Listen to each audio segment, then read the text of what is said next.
ਔਰ ਤੁਹਾਨੂੰ ਪਤਾ ਹੈ ਕਿ ਇਰਾਨੀਆਂ ਨੇ ਨਹੀਂ ਸੀ ਮੁੜਨਾ। ਈਰਾਨ ਨੇ ਹੁਣ ਤੱਕ ਮਿਜ਼ਾਈਲ ਇੰਨੇ ਕੁ ਜ਼ਿਆਦਾ ਟੇਰਾਂ ਦੇ ਨਾਲ ਬਣਾ ਕੇ ਰੱਖੇ ਹੋਏ ਨੇ। ਬੜਾ ਵੱਡਾ ਐਟਮੀ ਹਮਲਾ ਜਿਹੜਾ ਉਹਦੀ ਤਿਆਰੀ ਹੋ ਚੁੱਕੀ ਸੀ, ਬਹੁਤ ਤਗੜਾ ਇੱਕ ਵਾਰ ਕੀਤਾ ਸੀ ਈਰਾਨ ਨੇ, ਜਿਹਦੇ ਨਾਲ ਇਸਰਾਈਲ ਦੀ ਤਬਾਹੀ ਲੱਥ ਗਈ ਸੀ।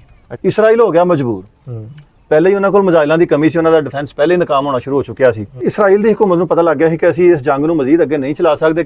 ਇਹ ਤਾਂ ਸਾਰਾ ਇਸਰਾਈਲ ਸਾੜ ਕੇ ਸਵਾਹ ਵੀ ਕਰ ਸਕਦੇ ਸੀ ਕਿ ਕਿਸੇ ਮੁਲਕ ਦਾ ਨਹੀਂ, ਪਾਕਿਸਤਾਨ ਦੇ ਝੰਡੇ ਲੈ ਕੇ ਈਰਾਨੀ ਬਾਹਰ ਕਿਉਂ ਮਤਲਬ ਆ ਕੇ ਤੇ ਸ਼ੁਕਰੀਆ ਅਦਾ ਕਰਦੇ ਪਏ ਨੇ। ਜੀ ਅਸ਼ਫਾਕ ਭਾਈ, अस्सलाम वालेकुम। ਵਾਲੇਕਮ ਸਲਾਮ ਜੀ। ਅੱਛਾ ਅਸ਼ਫਾਕ ਭਾਈ, ਹਾਲੀਆ ਜਿਹੜੀ ਜੰਗ ਹੋਈ ਹੈ ਇਸਰਾਈਲ ਈਰਾਨ ਦੇ ਦਰਮਿਆਨ, ਉਹਦੇ ਵਿੱਚ ਅਮਰੀਕਾ ਨੇ ਵੀ ਜਿਹੜੀ ਡਾਇਰੈਕਟ ਮੁਦਾਖਲਤ ਕੀਤੀ ਹੈ, ਹਮਲਾ ਕੀਤਾ ਹੈ ਤੇ ਨਾਲ ਕਿਹਾ ਜੇ ਅਗਰ ਈਰਾਨ ਨੇ ਸਾਡੇ ਤੇ ਜਵਾਬੀ ਹਮਲਾ ਕੀਤਾ ਤੇ ਪੂਰੀ ਫੋਰਸ ਨਾਲ ਅਸੀਂ ਜਵਾਬ ਦਾਂਗੇ। ਤੇ ਤੁਹਾਨੂੰ ਪਤਾ ਈਰਾਨ ਨੇ ਵੀ ਹਮਲਾ ਉਹਨਾਂ ਤੇ ਕੀਤਾ ਤੇ ਬਜਾਏ ਇਹ ਕਿ ਅਮਰੀਕਾ ਉਹਨਾਂ ਤੇ ਹਮਲਾ ਕਰਦਾ ਤੇ ਸੀਜ਼ ਫਾਇਰ ਕਰਾਤਾ, ਜੰਗਬੰਦੀ ਕਰਾਤੀ। ਇਹਦੇ ਬਾਰੇ ਤੁਹਾਡਾ ਕੀ ਖਿਆਲ ਹੈ? ਦੇਖੋ ਜੀ, ਕਿਹੜੀ ਚੀਜ਼ ਨੇ ਮਜਬੂਰ ਕਰ ਦਿੱਤਾ ਅਮਰੀਕਾ ਨੂੰ? ਤੁਸੀਂ ਇਹ ਸਵਾਲ ਕਰੋ ਕਿ ਮਜਬੂਰ ਕਿਵੇਂ ਹੋਇਆ ਅਮਰੀਕਾ? ਸੁਪਰ ਪਾਵਰ, ਬਹੁਤ ਵੱਡੀ ਤਾਕਤ, ਔਰ ਦੂਸਰੀ ਸਾਈਡ ਤੇ ਨਾਲ ਉਹਦਾ ਜਿਹੜਾ ਇਤਿਹਾਦੀ ਇਸਰਾਈਲ ਹੈ, ਉਹ ਵੀ ਨਹੀਂ ਸੀ ਸੀਜ਼ ਫਾਇਰ ਕਰਨਾ ਚਾਹੁੰਦਾ। ਉਹਦੀ ਵੀ ਖੁਆਇਸ਼ ਇਹੀ ਸੀ ਕਿ ਅਸੀਂ ਸ਼ਾਇਦ ਈਰਾਨ ਨੂੰ ਤਬਾਹ ਕਰ ਦੇਣਾ ਤੇ ਸੀਜ਼ ਫਾਇਰ ਮਜਬੂਰ ਹੋ ਕੇ ਕੀਤਾ ਉਹਨਾਂ ਨੇ। ਇਹਦੇ ਕੁਝ ਚੰਦ ਇੱਕ ਪਹਿਲੂ ਨੇ, ਇਹਦੇ ਵਿੱਚ ਰੂਸ, ਸ਼ਮਾਲੀ ਕੋਰੀਆ, ਪਾਕਿਸਤਾਨ, ਚਾਈਨਾ ਦੀ ਮੁਦਾਖਲਤ ਵੀ ਹੈ, ਇਹਨਾਂ ਦਾ ਕਿਰਦਾਰ ਵੀ ਹੈ। ਦੂਸਰੀ ਜਿਹੜੀ ਵਜ੍ਹਾ ਹੈ ਉਹ ਸੀ ਇੱਕ ਬੜੇ ਵੱਡੇ ਐਟਮੀ ਹਮਲੇ ਦਾ ਖਤਰਾ, ਤੇ ਤੀਸਰਾ ਈਰਾਨ ਦੇ ਇੱਕ ਬਹੁਤ ਤਗੜਾ ਇੱਕ ਵਾਰ ਕੀਤਾ ਸੀ ਈਰਾਨ ਨੇ, ਜਿਹਦੇ ਨਾਲ ਇਸਰਾਈਲ ਦੀ ਤਬਾਹੀ ਲੱਥ ਗਈ ਸੀ। ਅੱਛਾ, ਤੇਲ ਅਬੀਬ ਦੇ ਵਿੱਚ ਇੱਕ ਇਹਨਾਂ ਦਾ ਅਸਲੇ ਦਾ ਬਹੁਤ ਵੱਡਾ ਡਿਪੂ ਸੀ। ਜਿਸ ਤਰ੍ਹਾਂ ਪਾਕਿਸਤਾਨ ਨੇ ਇਹਨਾਂ ਦਾ ਇੱਕ ਇੰਡੀਆ ਦਾ ਡਿਪੂ ਤਬਾਹ ਕੀਤਾ ਸੀ ਤੇ ਇੰਡੀਆ ਦੀਆਂ ਚੀਕਾਂ ਨਿਕਲ ਗਈਆਂ ਸੀ, ਉਸੇ ਟਾਈਮ ਹੀ ਦੌੜਾਂ ਲੱਗ ਗਈਆਂ ਸੀ। ਤੇਲ ਅਬੀਬ ਦੇ ਵਿੱਚ ਜਦੋਂ ਅਸਲੇ ਦਾ ਡਿਪੂ ਤਬਾਹ ਹੋ ਜਾਂਦਾ ਹੈ ਨਾ, ਤੇ ਉਸ ਟਾਈਮ ਇਸਰਾਈਲ ਦੀ ਹਕੂਮਤ ਨੂੰ ਪਤਾ ਲੱਗ ਗਿਆ ਸੀ ਕਿ ਅਸੀਂ ਇਸ ਜੰਗ ਨੂੰ ਮਜ਼ੀਦ ਅੱਗੇ ਨਹੀਂ ਚਲਾ ਸਕਦੇ, ਕਿਉਂਕਿ ਸਾਨੂੰ ਸਪਲਾਈ ਵੀ ਨਹੀਂ ਆ ਰਹੀ। ਉਧਰੋਂ ਯਮਨ ਜਿਹੜਾ ਸਪਲਾਈ ਰੋਕ ਕੇ ਬੈਠਾ ਸੀ।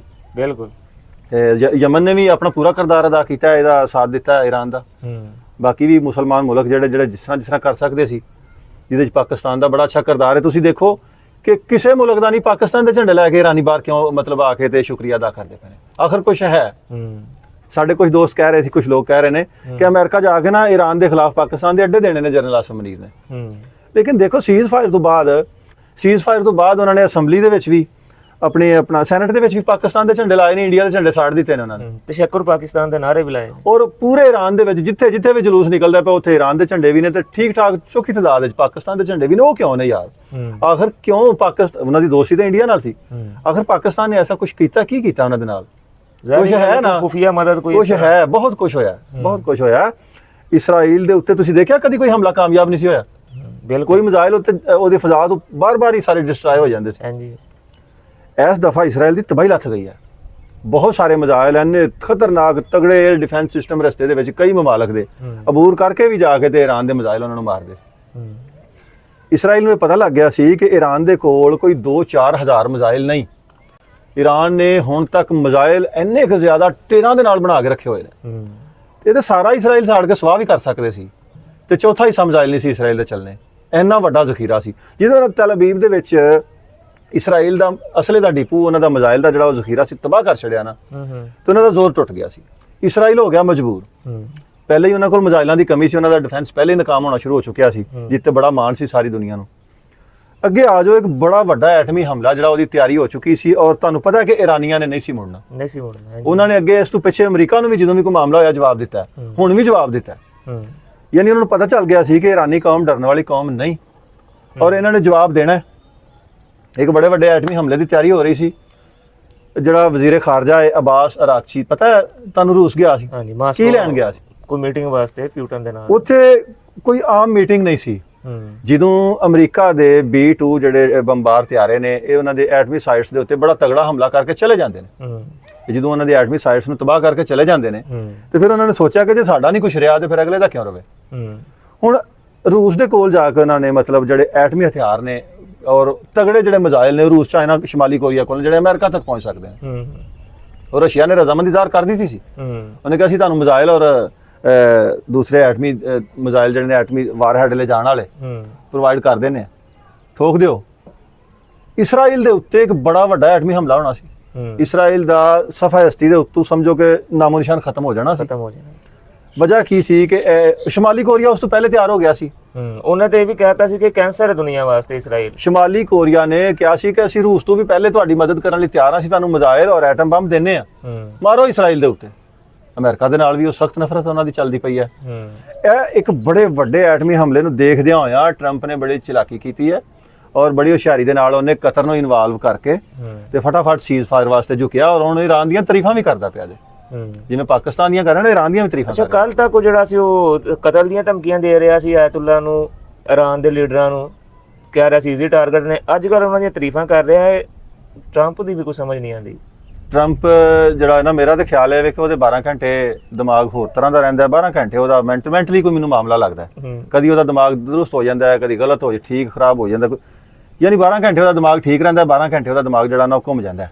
ਕਦੀ ਉਹ ਮੁਸਲਮਾਨਾਂ ਦੀਆਂ ਤਾਰੀਫਾਂ ਕਰਨ ਡਿਆ ਹੁੰਦਾ ਤੇ ਕਦੀ ਮੁਸਲਮਾਨਾਂ ਨੂੰ ਧਮਕੀ ਲਾ ਰਿਹਾ ਹੁੰਦਾ ਥੋੜੀ ਦੇਰ ਬਾਅਦ ਕਿ ਫਲਾਣਾ ਸ਼ਹਿਰ ਖਾਲੀ ਕਰ ਦਿਓ, ਫਲਾਣਾ ਮੁਲਕ ਖਾਲੀ ਕਰ ਦਿਓ, ਤਹਿਰਾਨ ਖਾਲੀ ਕਰ ਦਿਓ, ਗਜ਼ਾ ਖਾਲੀ ਕਰ ਦਿਓ।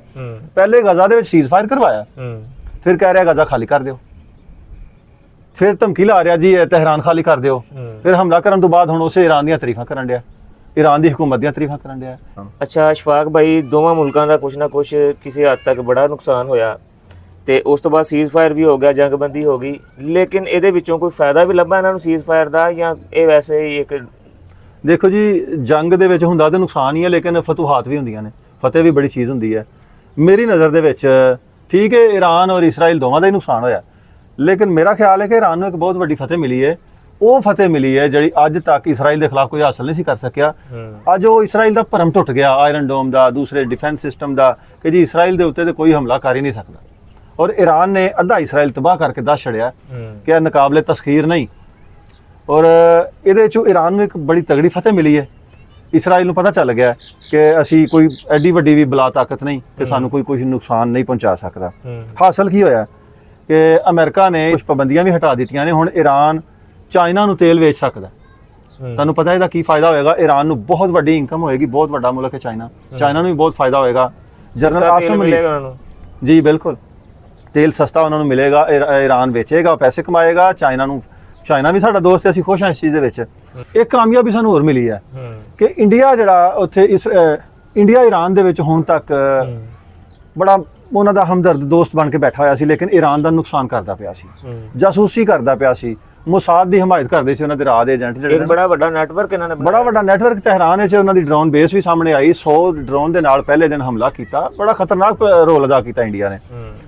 ਇੰਡੀਆ ਉੱਥੇ ਐਕਸਪੋਜ਼ ਹੋ ਗਿਆ। ਇਹ ਸਭ ਤੋਂ ਵੱਡਾ ਫਾਇਦਾ ਕਿ ਇੰਡੀਆ ਦੀ ਅਸਲ ਜਿਹੜੀ ਹੈ ਨਾ ਹਕੀਕਤ, ਜਿਹੜੀ ਅਸਲ ਮੁਨਾਫਕਾਨਾ ਸੂਰਤ ਉਹ ਸਾਹਮਣੇ ਆ ਗਈ ਹੈ। ਇਰਾਨੀਆਂ ਨੇ ਉੱਥੋਂ ਉਹਨਾਂ ਨੂੰ ਕੱਢਣਾ ਸ਼ੁਰੂ ਕਰ ਦਿੱਤਾ। ਹੁਣ ਭਾਰਤ ਪੂਰੀ ਦੁਨੀਆ ਦੇ ਅੱਗੇ ਸਾਹਮਣੇ ਆ ਗਿਆ ਕਿ ਇੱਕ ਸ਼ਰਪਸੰਦ ਔਰ ਮੁਨਾਫਿਕ ਕੌਮ ਹੈ। ਇਹ ਕਿਸੇ ਦੇ ਨਾਲ ਭਲਾ ਨਹੀਂ ਕਰਦੇ। ਜਿੱਥੇ ਵੀ ਇਹਨਾਂ ਨੂੰ ਕੋਈ ਬਹਿਣ ਲਈ ਜਗ੍ਹਾ ਦਿੰਦਾ ਹੈ ਨਾ, ਇਹ ਉੱਥੇ ਡੰਗ ਮਾਰਦੇ ਨੇ ਉਹਨੂੰ। ਇਹ ਵੀ ਬੜਾ ਵੱਡਾ ਫਾਇਦਾ ਹੋਇਆ ਜੇ ਪਾਕਿਸਤਾਨ ਦਾ ਵੀ ਔਰ ਈਰਾਨ ਦਾ ਵੀ।